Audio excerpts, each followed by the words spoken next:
Hiring versus getting new clients, it's the never perfect balance that so many of us find ourselves in. And it's important to really grow both at the same time, because you could be in one situation where you're very bullish on hiring, you want to make sure that you have the full team first, but then as soon as you finally do get, some reliable employees on your team, then suddenly you have to quickly scurry and get new jobs for them.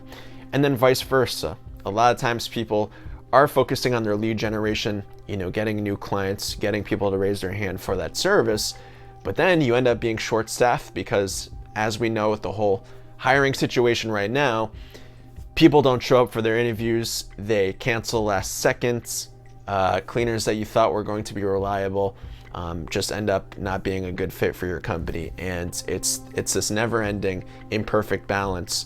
So there is actually one way to really focus on both at the same time. And I haven't heard anybody else talk about this, which is interesting.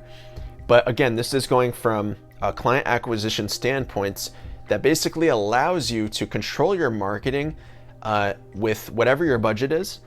It allows you to do it in a controlled manner to where you could basically grow at the same rate as when your employees are growing too, and never face that disproportionate, mismatch.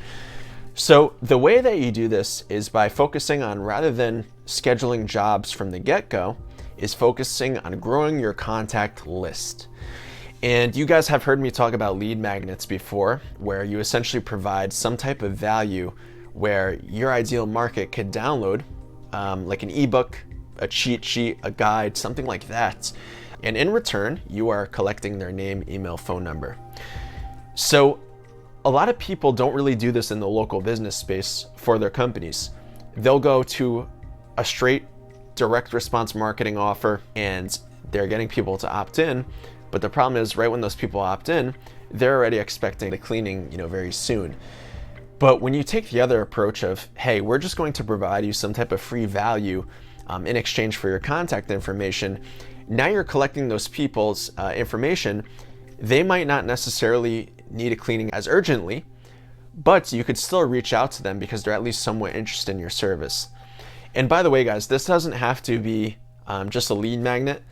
For example, one campaign that I've done in the past for clients is doing some type of giveaway where in order to enter the giveaway, they have to enter in their name, email, phone number, and we basically announce a winner every week. We send out a text blast and an email blast to all of those leads announcing who the winner was for that week. Now, let's just take a scenario. Let's say you wanted to do that approach, and then you end up having a bad week where your employees call out sick, or the new staff that you're looking to hire ends up not showing. You just lose bandwidth, basically. Well, now, what you could do is, technically, you don't have to pick a winner that week. To maintain congruency with what you've been doing, you can announce a winner, but it could just be an existing client that you already have, and you send out a text blast to everyone. But in reality, you're not really taking on a new client for that week. Now, let's just say the following Monday rolls around, you get your staff back in order, back in check, you have a full team again.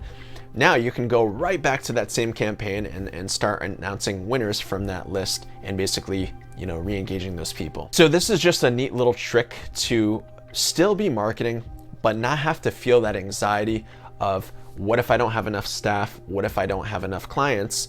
And really fix that balance and be able to grow both at the same time.